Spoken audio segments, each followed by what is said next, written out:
ਅੱਜ ਦਾ ਇੱਕ ਨੌਜਵਾਨ ਇੱਕ ਸਿਆਣੇ ਬੰਦੇ ਕੋਲ ਗਿਆ ਕਿ ਮੈਂ ਬੜਾ ਪਰੇਸ਼ਾਨ ਰਹਿਣਾ, ਮੇਰੇ ਤੇ ਬੜੀਆਂ ਮੁਸੀਬਤਾਂ ਨੇ ਤੇ ਬਾਬਾ ਜੀ ਤੁਸੀਂ ਮੈਨੂੰ ਇਹਦਾ ਕੋਈ ਹੱਲ ਦੱਸੋ, ਮੇਰੀਆਂ ਪਰੇਸ਼ਾਨੀਆਂ ਮੁਸੀਬਤਾਂ ਜਿਹੜੀਆਂ ਖਤਮ ਹੋ ਜਾਣ। ਬਾਬੇ ਨੇ ਉਹਨੂੰ ਆਖਿਆ ਠੀਕ ਹੈ, ਉੱਥੋਂ ਉੱਠ ਕੇ ਤੇ ਗਲਾਸ ਪਾਣੀ ਦਾ ਪਾ ਘੜੇ ਚੋਂ। ਉਹਨੇ ਗਲਾਸ ਪਾਣੀ ਦਾ ਪਾਇਆ ਤੇ ਬਾਬੇ ਨੇ ਇੱਕ ਮੁੱਠ ਲੂਣ ਦੀ ਭਰੀ ਕੋਲ ਪਿਆ ਸੀ ਲੂਣ ਤੇ ਉਹ ਗਲਾਸ ਦੇ ਵਿੱਚ ਪਾਤੀ।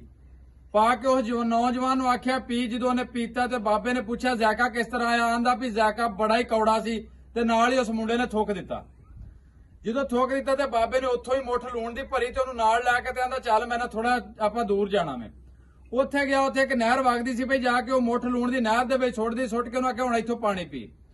ਉਹਨੇ ਪਾਣੀ ਪੀਤਾ। ਬਾਬਾ ਆਂਦਾ ਹੁਣ ਦੱਸ ਕੋ ਲੂਣ ਨਾਲ ਫਰਕ ਪਿਆ? ਉਹ ਮੁੰਡਾ ਆਂਦਾ ਵੀ ਕੋਈ ਫਰਕ ਨਹੀਂ ਪਿਆ।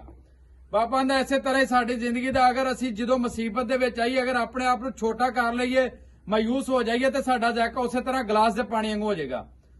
ਅਗਰ ਕੋਈ ਸਾਡੇ ਤੇ ਥੋੜੀ ਬਹੁਤੀ ਜ਼ਮਾਇਸ਼ ਆਉਂਦੀ ਹੈ, ਕੋਈ ਔਖਾ ਵਕਤ ਆਉਂਦਾ ਤੇ ਅਸੀਂ ਆਪਣੇ ਆਪ ਨੂੰ ਵੱਡਾ ਕਰ ਲਈਏ, ਵਸੀਹ ਕਰ ਲਈਏ, ਆਪਣਾ ਦਿਲ ਵੱਡਾ ਕਰ ਲਈਏ ਤੇ ਸਾਡਾ ਸਾਹ ਵੀ ਇਸ ਨਹਿਰ ਵਾਲਾ ਬਣ ਜਾਏਦਾ। ਲੂਣ ਪਾਏ ਦਾ ਨਾ ਪਾਏ ਦਾ ਕੋਈ ਫਰਕ ਨਹੀਂ ਪੈਦਾ। ਇਸ ਤੋਂ ਕਰਕੇ ਮੈਂ ਨਾ ਅੱਲਾਹ ਪਾਕ ਦੀ ਜ਼ਾਤ ਕਿਸੇ ਨੂੰ ਵੀ ਉਹਦੀ ਤਾਕਤ ਤੋਂ ਜ਼ਿਆਦਾ ਕਦੀ ਵੀ ਦੁੱਖ ਨਹੀਂ ਦਿੰਦੀ।